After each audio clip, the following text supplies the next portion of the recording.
क्या आपने कभी खुद से पूछा है, मैं क्यों जी रहा हूं? मेरे जीवन का असली उद्देश्य क्या है? जापान की एक पुरानी सोच है इकिगाई, जिसका अर्थ है जीने का कारण, या कहें वह चीज जो आपको हर सुबह उठने की प्रेरणा देती है। हर इंसान के भीतर एक ऐसी चिंगारी छुपी होती है जो उसके जीवन को रोशन कर सकती है। आज हम उसी चिंगारी को खोजने की यात्रा पर निकलेंगे, अपने पोषण, अपने इकिगाई की खोज में। अध्याय 1, जीवन का उद्देश्य क्या है? हम में से ज्यादातर लोग केवल जी रहे हैं, बिना यह जाने कि क्यों जी रहे हैं। काम करते हैं, रिश्ते निभाते हैं, जिम्मेदारियां पूरी करते हैं, लेकिन दिल में एक खालीपन सा बना रहता है। इकिगाई हमें उस खालीपन को समझने और भरने की राह दिखाता है। यह 4 बातों से बनता है। 1, आप क्या करना पसंद करते हैं? 2, आप किस काम में अच्छे हैं? 3, दुनिया को किस चीज की जरूरत है? 4, जिसके लिए आपको भुगतान मिल सकता है। जहां ये चारों बातें मिलती हैं, वहीं जन्म लेता है आपका इकिगाई। अध्याय 2, अपने अंदर झांकना। अपने पोषण की खोज बाहर नहीं, भीतर होती है।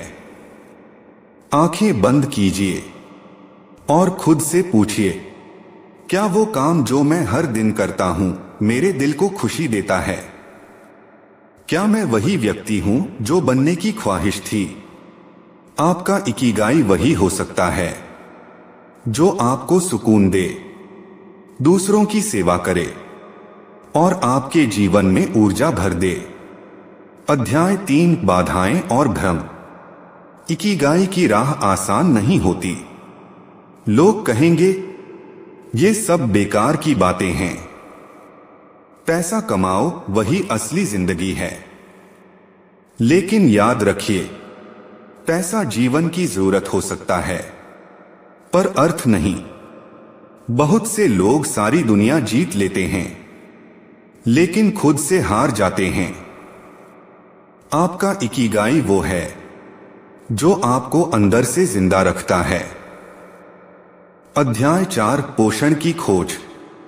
जब आप अपने इकिगाई को पहचान लेते हैं, तो आप भीतर से खिल उठते हैं, जैसे कोई पौधा जिसे सही मिट्टी, सही धूप और सही पानी मिल गया हो।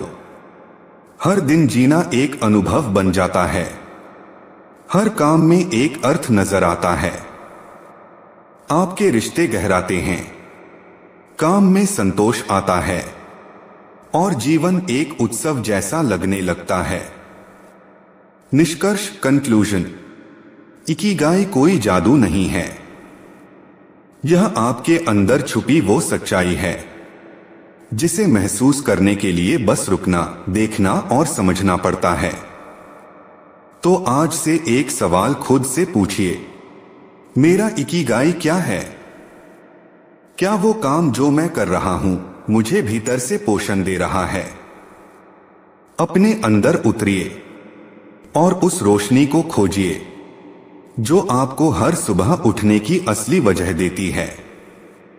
क्योंकि जिंदगी सिर्फ जीने के लिए नहीं होती, बल्कि पूर्णता से महसूस करने के लिए होती है। Call to action. अगर आपको यह ऑडियो बुक पसंद आई हो तो इसे जरूर साझा करें। नीचे कमेंट में बताएं, आपका इकिगाई क्या है? और अगर आप आत्म खोज और मानसिक शांति पर अगला अध्याय सुनना चाहते हैं, तो अगला ऑडियो जरूर सुनिए। बिल्कुल, आइए इस ऑडियो बुक अपने पोषण की खोज करने वाला इकिगाई को और आगे बढ़ाते हैं, गहराई में उतरते हुए हर अध्याय को विस्तार देते हैं, ताकि सुनने वाले को न केवल प्रेरणा मिले बल्कि दिशा भी। अध्याय 5, अपने इकिगाई तक पहुंचने की प्रक्रिया। इकिगाई एक मंजिल नहीं, एक यात्रा है। इस तक पहुंचने के लिए आपको 5 कदमों से होकर गुजरना होता है। 1. स्वयं को जानिए, सेल्फ अवेयरनेस। अपने मन को शांत करिए, भीड़ भाड़ से दूर, और खुद से एक एक सवाल पूछिए। मुझे क्या करने में आनंद आता है? कौन से काम करते वक्त मैं समय भूल जाता हूं? किस काम को करने के बाद मुझे सुकून महसूस होता है? ये सवाल आपके अंदर की सच्ची आवाज तक ले जाते हैं। 2. अपने कौशल को पहचानिए, रिकॉग्नाइज योर स्किल्स। हर इंसान के पास कोई न कोई विशेषता होती है। कोई शब्दों से खेलता है, कोई रंगों से, कोई दूसरों का दर्द समझ लेता है, तो कोई दूसरों को प्रेरणा दे सकता है। अपने उस हुनर को खोजिए जो आपको सबसे प्राकृतिक रूप से आता है। 3. सेवा की भावना को समझिए, contribution to the world. Ikigai सिर्फ खुद के लिए नहीं, बल्कि उस चीज के लिए भी होता है जो दुनिया को बेहतर बनाए। सोचिए, आपका ज्ञान, आपकी कला, आपकी संवेदना किस तरह किसी और की जिंदगी को रोशनी दे सकती है। 4. आजीविका से जोड़ना, connect it with your living. यह एक कठिन भाग हो सकता है, लेकिन इकिगाई तब संपूर्ण होता है जब आप उससे अपना जीवन भी चला सकें। छोटे छोटे कदमों से शुरू करें, अपने पैशन को एक दिशा दें। आज की दुनिया में हर हुनर के लिए मंच है, बस लगन और दृष्टि चाहिए। 5. संतुलन बनाए रखें, बैलेंस। इकिगाई कोई ऐसा लक्ष्य नहीं जिसे पाकर रुक जाएं। यह तो हर दिन जीने का तरीका है। काम, परिवार, दोस्ती, स्वास्थ्य, हर पहलू में संतुलन बनाना इस यात्रा का हिस्सा है। अध्याय 6. इकिगाई से जुड़ी प्रेरक कहानियां। ओकिनावा के वृद्ध लोग जो 100 वर्ष से ज्यादा जीते हैं। जापान के ओकिनावा द्वीप पर रहने वाले लोग दुनिया के सबसे लंबे समय तक जीने वालों में से हैं। जब उनसे पूछा गया कि आप इतने स्वस्थ और खुशहाल कैसे हैं, तो उन्होंने एक ही बात कही, हमारा इकिगाई हमें हर दिन जीने की वजह देता है। कोई हर दिन बागवानी करता है, कोई बच्चों को कहानियां सुनाता है, कोई बांसुरी बजाता है। काम छोटा हो सकता है, पर उद्देश्य गहरा होता है। राधा की कहानी एक शिक्षिका की आत्मखोज। राधा एक स्कूल टीचर थी, काम करती थी लेकिन दिल नहीं लगता था। एक दिन उसने पुराने बच्चों से चिट्ठियां पाईं, जिसमें उन्होंने लिखा था, मैम आपने हमें विश्वास करना सिखाया। उसे समझ आया, उसका इकिगाई है युवाओं को आत्मविश्वास देना। तब से वह शिक्षा को केवल नौकरी नहीं, बल्कि अपने उद्देश्य की तरह जी रही है। अगर आपको ये ऑडियो बुक जरा सा भी पसंद आया है तो प्लीज चैनल को सब्सक्राइब करें और लाइक करें ताकि हमारा अगला ऑडियो बुक आप तक जल्द मिले। अध्याय 7. जब इकिगाई मिल जाए तो जीवन कैसा होता है। जब आप अपने इकिगाई के साथ जीते हैं, हर सुबह एक उत्सव लगती है। थकान कम होती है, ऊर्जा ज्यादा, रिश्ते सच्चे और गहरे हो जाते हैं। छोटी छोटी चीजें भी अर्थपूर्ण लगती हैं। आप खुद से जुड़ते हैं और दूसरों से भी। दर्द आता है, लेकिन उसे झेलने की ताकत भी साथ आती है। आपका जीवन एक मिशन बन जाता है, न केवल जीने के लिए बल्कि किसी उद्देश्य के लिए। हर इंसान के भीतर इकिगाई होता है, लेकिन कुछ लोग उसे खोजते हैं और कुछ लोग उसे खो देते हैं। अब यह निर्णय आपका है कि आप कौन होंगे। आज से एक छोटा कदम लीजिए, एक सवाल, एक काम, एक सोचना जो आपको अपने अंदर की उस लौ तक पहुंचा दे। क्योंकि जब तक आप अपने पोषण को नहीं खोजते, आपका जीवन अधूरा ही रहेगा। अध्याय 8 आत्मचिंतन और दैनिक अभ्यास। इकिगाई की खोज केवल समझ में नहीं आती, उसे हर दिन जीना होता है। और इसके लिए जरूरी है सेल्फ रिफ्लेक्शन यानी आत्मचिंतन। हर दिन कुछ मिनट निकालिए, शांत बैठिए और खुद से कुछ सवाल कीजिए। आज मैंने क्या ऐसा किया जिससे मुझे सुकून मिला? किस काम में मेरा दिल लगा?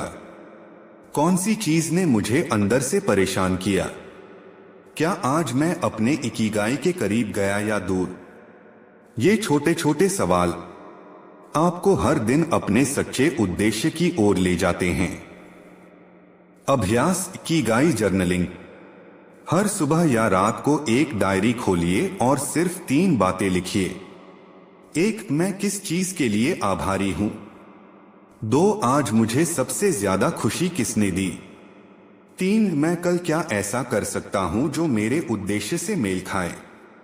याद रखिए, इकिगाई कोई भारी भरकम चीज नहीं है, वो साधारण पलों में छुपा होता है। अध्याय 9 धीमी जिंदगी का महत्व, स्लो लिविंग इकिगाई। आज की दुनिया तेज भाग रही है। हर कोई दौड़ में है, पैसे की, पहचान की, उपलब्धियों की। लेकिन इकिगाई हमें सिखाता है धीमा चलना भी जरूरी है। क्यों? क्योंकि जब आप धीरे चलते हैं तो आप महसूस करते हैं, देखते हैं और समझते हैं। धीमे चलकर आप अपनी सांसों से जुड़ते हैं, अपने विचारों को साफ सुन पाते हैं और अपने दिल की आवाज को पहचान पाते हैं। इसलिए अपने दिन की शुरुआत शांत समय से कीजिए। चाय की चुस्की, सूरज की पहली किरण या एक शांत संगीत। बस खुद के साथ कुछ पल। अध्याय 10 इकिगाई और रिश्तों की गहराई। इकिगाई सिर्फ अपने लिए नहीं होता, वो हमें दूसरों से भी जोड़ता है। जब आप अपने उद्देश्य को पहचानते हैं तो आप रिश्तों में और अधिक सच्चाई और सजगता लेकर आते हैं। आप सिर्फ रिश्ता निभाने के लिए नहीं जीते, बल्कि रिश्ता समझने और गहराई देने के लिए जीते हैं। आप में सुनने की ताकत बढ़ती है, आप औरों की भावनाओं को बेहतर समझते हैं, आप सामने वाले के दर्द में भी अपना अक्स देख पाते हैं। इकिगाई से जुड़े रिश्ते सिर्फ साथ रहने के लिए नहीं होते, बल्कि साथ बढ़ने के लिए होते हैं। अध्याय 11 इकिगाई को जीवन में उतारना, 7 दिन की यात्रा। अब आप तैयार हैं अपने इकिगाई को जीने के लिए। आइए शुरू करें एक 7 दिन की आत्मयात्रा जो आपको अपने उद्देश्य के और करीब ले जाएगी। डे 1 आत्मचिंतन का दिन। 10 मिनट खुद से सवाल करें, मैं क्यों जी रहा हूं? डे 2 अपने कार्यों की समीक्षा। दिन भर के कामों पर नजर डालिए, क्या ये मेरे उद्देश्य से मेल खाते हैं? डे 3 रचनात्मकता का दिन। कुछ नया कीजिए, कुछ लिखिए, बनाइए या गाइए। डे 4 संवाद का दिन। किसी प्रियजन से दिल की बात कीजिए। डे 5 सेवा का दिन। बिना किसी अपेक्षा के किसी की मदद कीजिए। डे 6 सीखने का दिन। अपने इकिगाई से जुड़ी कोई किताब, वीडियो या ऑडियो सुनिए। डे 7 मौन और मौज का दिन। तकनीक से दूर रहिए, सिर्फ अपने साथ रहिए। अध्याय 12 अंतिम अनुभव, जीवन अब कैसा लगेगा? अब जब आप अपने इकिगाई के संपर्क में आ चुके हैं, आप पाएंगे कि आप शांत हैं लेकिन कमजोर नहीं। आप विनम्र हैं लेकिन अधूरे नहीं। आप साधारण हैं लेकिन खोए नहीं। जीवन अब केवल जिंदा रहने की प्रक्रिया नहीं, बल्कि हर पल को अर्थ के साथ जीने की कला बन चुका है। आप में एक नई ऊर्जा, एक नया धैर्य और एक गहरा विश्वास जन्म ले चुका है। समापन फाइनल नोट CTA। अगर आपने इस यात्रा में कुछ भी ऐसा पाया जो आपके दिल को छू गया हो, तो उस एहसास को जाने न दें। उसे लिखें, उसे बांटें और सबसे जरूरी, उसे हर दिन जिएं। नीचे कमेंट में बताइए आपने क्या खोजा, क्या बदला, क्या महसूस किया।